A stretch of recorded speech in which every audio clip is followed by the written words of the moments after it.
Update. Am I the a-hole for refusing to continue providing free childcare for my stepdaughter?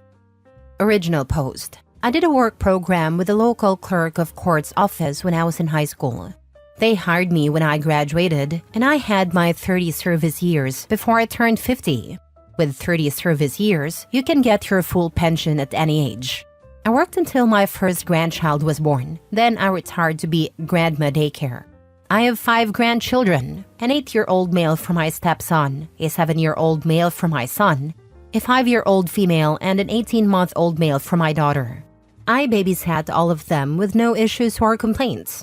I still keep the 18-month-old Monday through Friday and the older ones during the summer and school holidays. My stepdaughter and her boyfriend have been non-stop dramas since before the baby was born.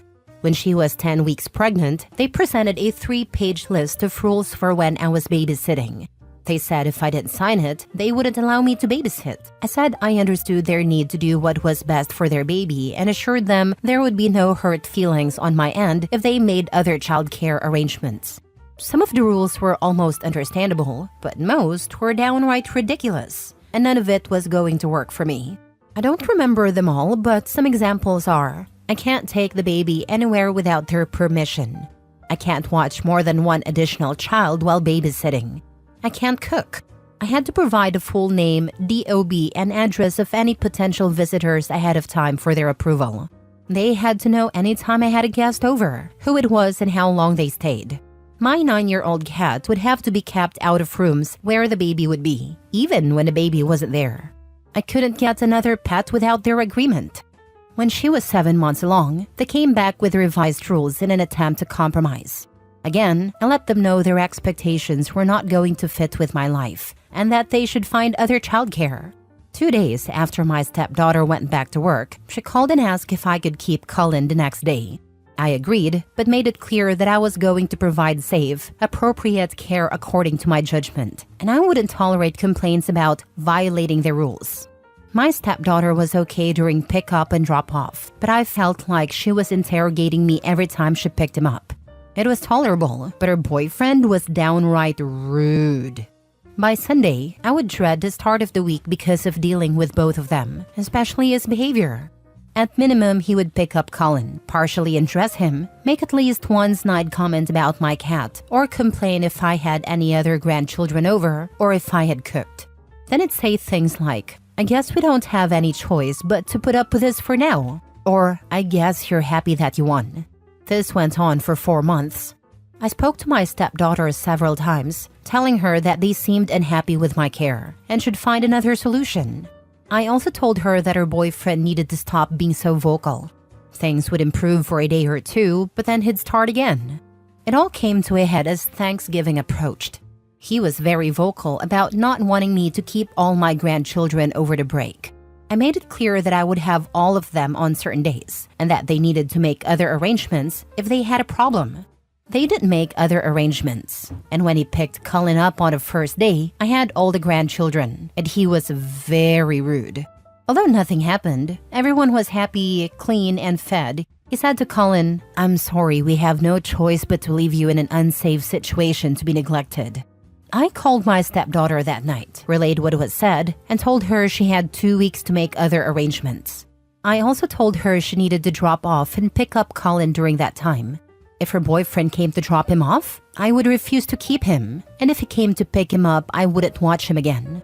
Things improved with her doing drop-offs and pickups. At some point, she asked if I could keep Cullen until January because they had found someone, but it couldn't start until then. I agreed. On New Year's Day, several people sent me a screenshot of a post her boyfriend made on social media about how thankful he was that they were finally able to leave Cullen without worrying about his safety or neglect. He didn't outright name me, but anyone who knows us would know the post implied plenty. I was just happy it was over. Friday, she called me saying their new childcare provider told her Cullen wasn't a good fit and couldn't return Monday. She asked if I would start keeping him again. I told her I was sorry for their situation but didn't feel comfortable watching him. My husband and stepson both think I should watch Cullen, under the agreement that Amanda drop him off and pick him up, as they believe her boyfriend is the real problem. My stepson also commented that I'd probably be more willing to let it go if it had been a conflict with my daughter's husband. My pension is about $4,000 a month, plus continuation of my health insurance, which is about 40% of our take-home income if that matters. Am I the a-hole for refusing to start watching Colin again? Now for the top comments before reading the update. Not the a-hole. No, you shouldn't put yourself through this for Colin's sake. Colin will get cared for regardless. There's no need for you to set yourself on fire because your stepdaughter and her boyfriend can't behave like normal human beings. Your husband and stepson are welcome to offer free childcare and put up with this treatment if it's important to them. But you've done your time. Learn from that experience and don't let yourself be put in the same situation again. There's a reason the licensed daycare won't keep him. It's the boyfriend. The liability alone would make me pause. He could ruin your lives. Especially after that Facebook post. No way. Yeah, boyfriend could call CPS because of the cat or some other crazy idea. Stay away from these people. Baby daddy has a real problem. That's very controlling behavior there. He also may have a distorted view of you if your stepdaughter has complained about her evil stepmother before the baby. Until she needed you, that is. Not the a-hole. I read that gaslighting runs deep in that crowd. You're so good with boundaries. Now they're slandered your name, called you unsafe and unfit until they need you again. If your husband and stepson want to help them, they should. I'm guessing the example of your daughter/sister-in-law doesn't include public shaming on Facebook. Those demands are nonsense and pretty funny considering they can't figure out their own lives but want to run your retirement. Good luck, because God forbid that baby gets mobile and bumps their head or some other minor issue comes up. Yeah, that couple is better off being someone else's headache than this sweet lady. Now for the update. First, let me address the common suggestion that Amanda's boyfriend is purposely sabotaging their childcare to trap her at home. They make roughly the same amount of money and definitely can't afford to lose half their income. I seriously doubt he wants her to stay home. Second, I would never tell my stepson to find someone else to watch his child because of a simple difference of opinion. My grandson and I have a very close bond. He's the oldest, and it would break both my heart and his if he didn't come spend his holidays and summers with me. Plus, he's a huge help with the little ones when I have them all, and things get hectic. I would never be so petty as to make him, and all my other grandchildren, suffer because of an adult disagreement. So, I sort of asked around about why they were dropped by their new sitter so quickly. Apparently, they weren't. Amanda picked Colin up and dropped him off both days he went, and everything was lovely. He did cry quite a bit, but they expected that to improve as he adjusted to not being held as much. My husband and stepson talked to Amanda, and she said they realized they can't afford daycare. They already made the easy changes. Packing a lunch, giving up fancy coffee, etc. And his dad and her mom are both giving them about $100 a month towards childcare. They can barely afford it, but they didn't realize that they've had to send everything the baby needs. I buy diapers, wipes, formula, bottles, extra clothes, etc. They just hand me the baby. They didn't realize daycare doesn't cover all that. Also, imagine her boyfriend's surprise when he found out what the staffing ratios are in this very expensive daycare. One adult cares for 5 infants. I guess he thought someone would provide one-on-one care, along with diapers, wipes, and formula for $350 a week? My stepson relayed their almost apology. They felt overwhelmed by an infant and couldn't imagine that someone else could manage that plus other things. Colin is going back to daycare tomorrow. Colin's dad is selling his dirt bike, and Amanda is selling some designer clothes, handbags, and shoes to cover the cost. It'll get easier for them in 6 months when he transfers to the 1-year-old class, which is a little cheaper. I love how Amanda's boyfriend was shocked to find out that daycare isn't a magical babysitting fairyland. Newsflash, diapers don't grow on trees, buddy. Wonder if he is ever going to apologize for being an absolute idiot. What a moron. No, he'll likely get Amanda pregnant again inside a year because he literally cannot connect cause and effect, and neither can Amanda. It's actually insane to think about how he went public with accusations of child neglect against you. Yet, he didn't know the first thing about what his child would actually need in daycare because you had it covered. Also, the almost apologies will never be enough until your stepdaughter's partner publicly retracts and apologizes properly for his earlier libel.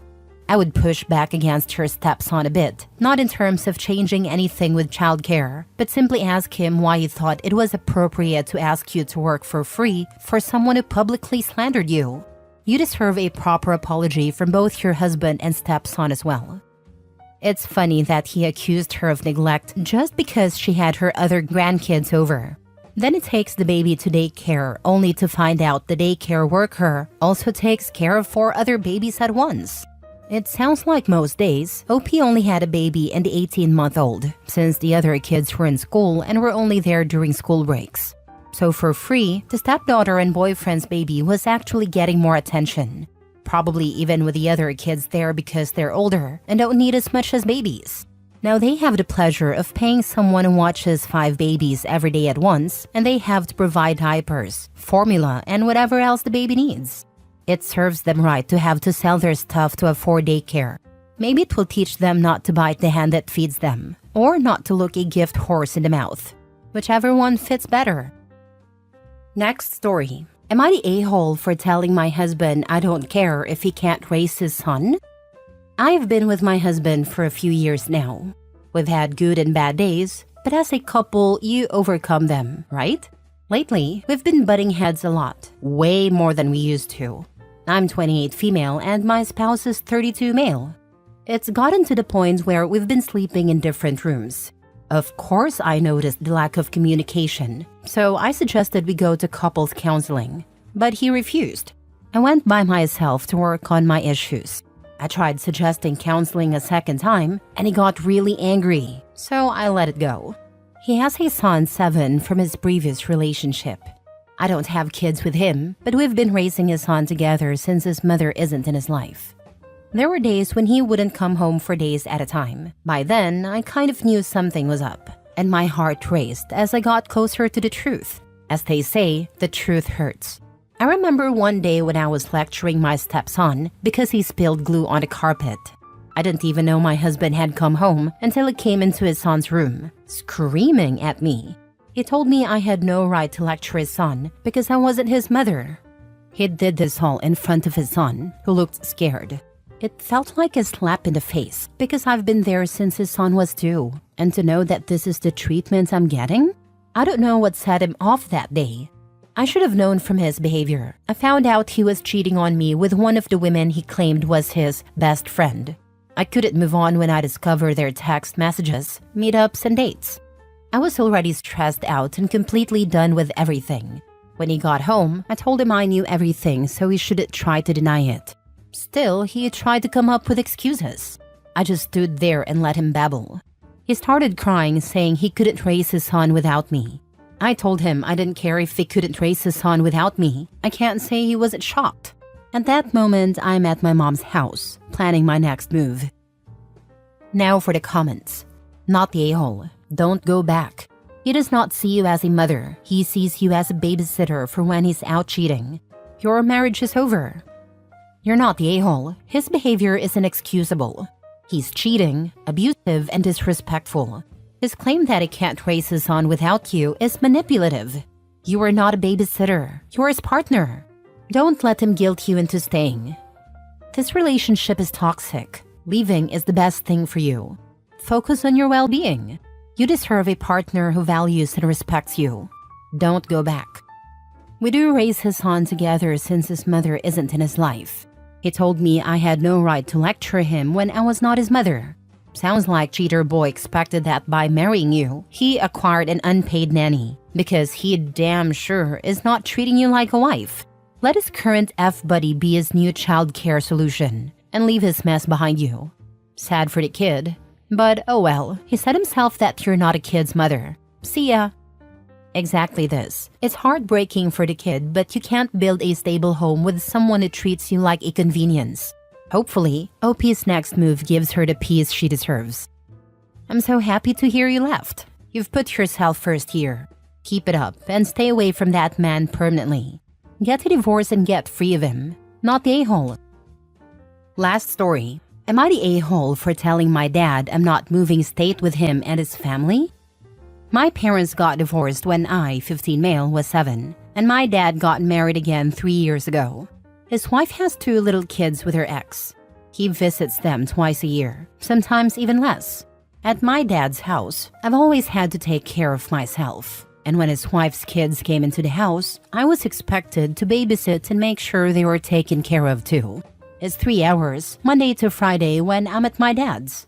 My mom hated it for me as much as I hated it, but it wasn't something my dad would ever stop, even when she talked to him about it. A judge didn't care when my mom told the courts about it because siblings babysitting isn't the worst thing ever. I don't think that's fair because they're not even my siblings, and they weren't my step-siblings when it first started. But I guess it doesn't matter. The kids got super attached to me.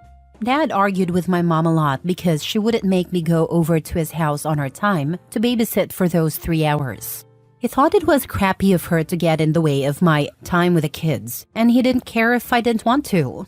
When my dad and his wife decided to move states, they wanted me to come. The judge said no because he'd be taking me away from my mom, and I've lived here my whole life. However, the judge said that if I wanted to go, it would be approved, and my mom couldn't stop it. But I don't want to go, and I've told him that repeatedly. He told me I should think more about it and said I'm part of a bigger family and that he'd miss me. And his stepkids would miss me too. Even when he was saying that, it was so obvious he'd also miss the babysitting I do for them. He told me to think about the long term and the good things the move would make possible. For example, they're moving close to a really good school, which my dad tried to use as a reason to get my mom to agree to make me go. But my mom doesn't want to only see me every few months.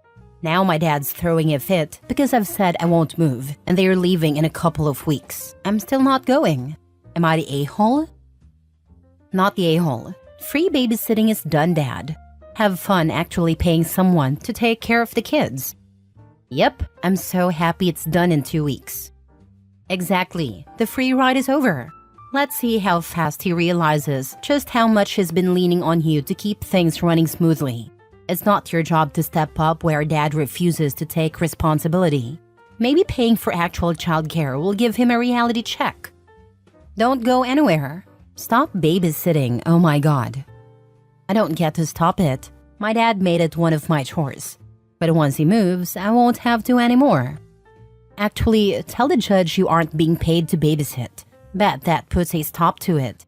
According to federal guidelines, you aren't allowed to work for free. Babysitting is a job, not a chore. Tell your mom if you aren't being paid, you don't want to babysit. The judge knew, but didn't see a problem because Dad treated it like a chore I had to do, and the judge said that's normal.